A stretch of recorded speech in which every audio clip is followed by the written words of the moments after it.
نواز شریف کا وطن واپسی پر تاریخی استقبال ہوگا۔ نون لیگ کے صدر شہباز شریف کا لاہور میں تاجروں سے خطاب، بولے ہم نے مخلوط حکومت میں ریاست بچائی، سیاست کی پرواہ نہیں کی، اگر ریاست نہ بچتی تو سب کی سیاست دفن ہو جانی تھی، اگر معاشی استحکام لانا ہے تو ملک میں تقسیم ختم اور سیاسی استحکام لانا ہوگا۔ مریم نواز کی مقامی رہنماؤں سے ملاقات میں گفتگو، انہوں نے کہا کہ نواز شریف نے ہمیشہ ملک کو بحرانوں سے نکالا، پاکستان اور عوام کے حق کے لیے کھڑا ہونا نواز شریف کی روایت ہے، آج پھر ملک کو نواز شریف کی ضرورت ہے۔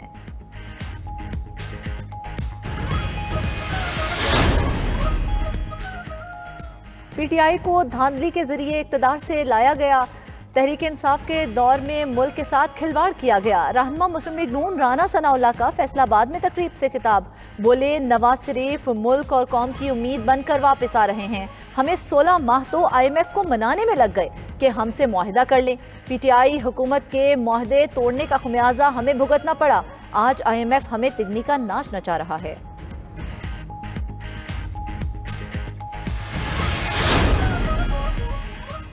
اسرائیل ظالم اور فلسطینی مظلوم ہے، پاکستان مظلوموں کے ساتھ کھڑا ہے، جنگ بندی کے لیے سعودی عرب سے رابطے میں ہے۔ نگران وزیر اعظم کی سی پی این ای کے وفد سے گفتگو، بولے غیر قانونی مقیم غیر ملکیوں کو ہر صورت اپنے وطن واپس جانا پڑے گا، خسارے والے اداروں کی نجکاری کا عمل جلد مکمل کریں گے۔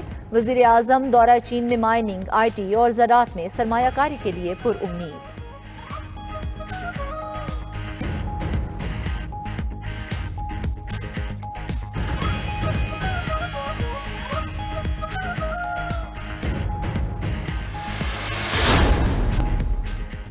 چیئرمین سینیٹ صادق سنجرانی سے نیشنل پارٹی کے صدر ڈاکٹر عبد المالک بلوچ کی ملاقات، سیاسی صورتحال پر گفتگو، دونوں جماعتوں میں انتخابی اتحاد پر مشاورت ہوئی۔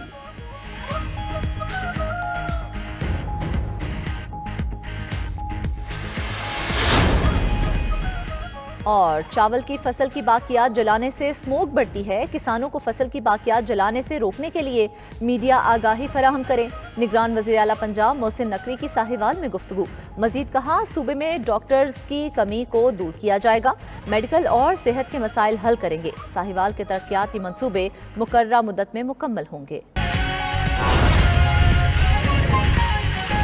نگران وزیر اعظم کا کہنا ہے کہ معاشرے میں مثبت بحث اور مباحثے اور تنوع اختلاف رائے پر مبنی گفتگو سننے کے ماحول کو فروغ دینا ہوگا، جس میں اخبارات کا کلیدی کردار ہے۔ میرے امریکہ دورے کے بارے میں جھوٹی خبروں اور بے جا تنقید کی ایک منظم مہم چلائی گئی، قلیل مدت میں اسمگلنگ اور ڈالر پر سٹے بازی کو روکنے کے لیے سخت اقدامات کیے ہیں۔ آئندہ دورہ چین میں پاک چین اسٹریٹجک تعلقات، دو طرفہ تجارت، سی پیک اور سیاحت کے فروغ پر بات ہوگی۔ اسلام آباد سے فہیم اختر کی رپورٹ دیکھیے۔ نگران وزیر اعظم انوار الحق کاکڑ سے council of Pakistan news paper editors کے وفد نے صدر ارشاد عارف کی قیادت میں ملاقات کی ہے۔ وفد نے وزیر اعظم کو پاکستانی اخبارات کو درپیش مسائل سے آگاہ کیا۔ اجلاس میں سیکٹری اطلاعات، پرنسپل انفارمیشن آفیسر اور متعلقہ اعلیٰ حکام نے بھی شرکت کی۔ وزیر اعظم نے وزارت اطلاعات و نشریات اور وزارت خزانہ کو ہدایت کی کہ اخبارات کو درپیش تمام مسائل کو ترجیحی بنیادوں پر حل کیا جائے۔ ریاست کے خلاف منفی پروپیگنڈے کی منظم مہم چلائی جاتی ہے۔ وزیر اعظم نے کہا کہ ایم ڈی عالمی مالیاتی ادارے نے اسمگلنگ اور ڈالر کی غیر قانونی خرید و فروخت کو روکنے کے لیے حکومتی اقدامات کو سراہا۔ قلیل مدت میں اسمگلنگ اور ڈالر پر سٹے بازی کو روکنے کے لیے سخت اقدامات کیے۔ وزیر اعظم کا کہنا تھا کہ آئندہ دورہ چین میں پاک چین اسٹریٹجک تعلقات، دو طرفہ تجارت، سی پیک اور سیاحت کے فروغ پر بات ہوگی۔ خسارے کا شکار سرکاری اداروں کی نجکاری سے ملکی خزانے کو ہونے والا نقصان کم ہوگا، نجی شعبے کی شمولیت سے مثبت کاروباری مسابقت بڑھے گی۔ سابق وزیر اعظم شہباز شریف نے ملکی معیشت کو ترقی کی پٹری پر لانے کے لیے سیاسی استحکام کو ضروری قرار دیا۔ وہ کہتے ہیں معیشت مستحکم ہوگی تو پاکستان خوشحال ہوگا، تاجر کی دکان چلے گی تو پاکستان چلے گا۔ صدر نون لیگ نے لاہور میں تاجروں سے خطاب میں مزید کہا کہ اتحادی حکومت میں ریاست کو بچایا، سیاست کی پرواہ نہیں کی ہے۔